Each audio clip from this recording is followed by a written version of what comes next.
Мен атамның негізі бір қызықты өте мынандай тәрбиеге саятын бір вақиғасы бар, оны мен білемін, бірақ сол вақиғаны тағы бір рет атама айтқызғым келіп тұр. Мына қыз баланың атам негізі 5 қыздың ішінде өскен ғой, содан мен ұлымын деген сияқты қыздарға күш көрсетеді басында. Содан әпкелерін ұрып, солай істегенде, әкесі әрине көптен күткен ұлы еркіне жібергісі келеді екен. Сол кезде анасы атамның қазіргі жасына дейін қалатындай, санасында қалатындай сабақ берген екен анасы. 1 сағаттың ішінде. Сол 1 сағаттық сабақ атамның өмір бойына жадында сақталған. Сол қандай сабақ еді ата? Сол туралы таратып айтсаңыз. Ол менің мөлшерменен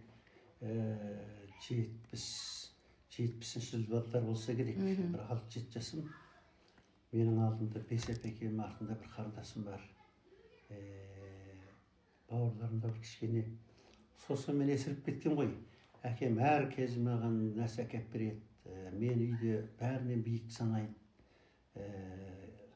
Сосын мен бәрінен керемет екем деп ойлағам ғой, 6 жаста. Сосын мақтауды көтере алмай қап, сосын әпекелерімді таспен атып, ұрып, оның кейін боқтап, сөйтіппін.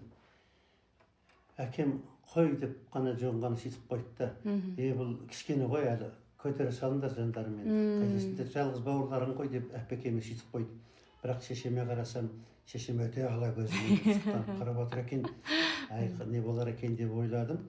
Сосын кейін шай ішіп алған әкем аттанып кетті. Қыздарға бір дол лақтырдым, бір чақай лақтырдым, бір тепкішек деген нәрсе бар, оны лақтырдым әпекелеріме. Алдияр жетіп қалған кез олардың.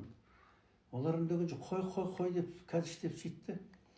Сосын кейін әкем қой деп маған кішкене сөйтіп қойды, жоңғаны бірақ батырып айтпады. Сосын әкем шай ішіп аттанып кетті. Аттанып кеткеннен кейін мен де әкемнің артынан шығып, есік алдында ойнап жүрген.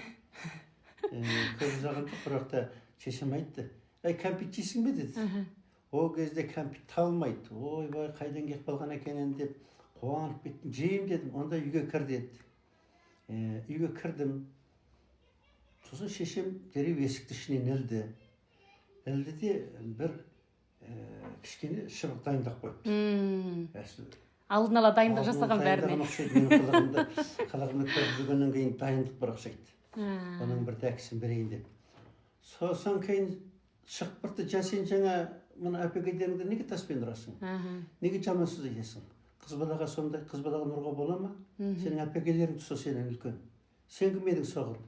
Деп деген сосын шықпырттағы мен. Майғырықтан шықпырт қашып жүрем, жылап жүрем үйдің ішіне. Екінші, боқтайсың ба дейді, боқтамайым деймін. Екінші, ұрасың ба? Жоқ, ұрмайым. Қалың қыздар деп айтасың ба? Жоқ, айтпаймын дедім. Екі шықпыртты өтіп те кетті, өте ауыр болмаса да. Содан кейін әке жерде ең соңында айтты, әкең айтасың ба айтпайсың ба? Айтпайым дедім. Болды, онда аузыңды жап деді. Әкең айтатын болсаң, мен тағы сабайым әкең кеткенде деді. Сосын болды деді. Сосын артынан кішкене бетімді жуып сөйтті де кәмпит берді. Жаңағы есіңде болсын деді. Мен кәмпитті берем, бірақ есіңде болсын жаңағы.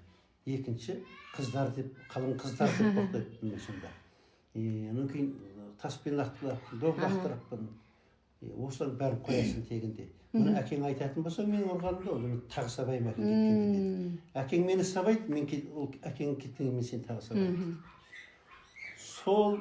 Міне сол күні бүгінгі есімде, сол менің бойымдағы жаңағындай есіріктігімді, балалығымды, тентектігімді бір жола өткір пышақпен кескендей болды.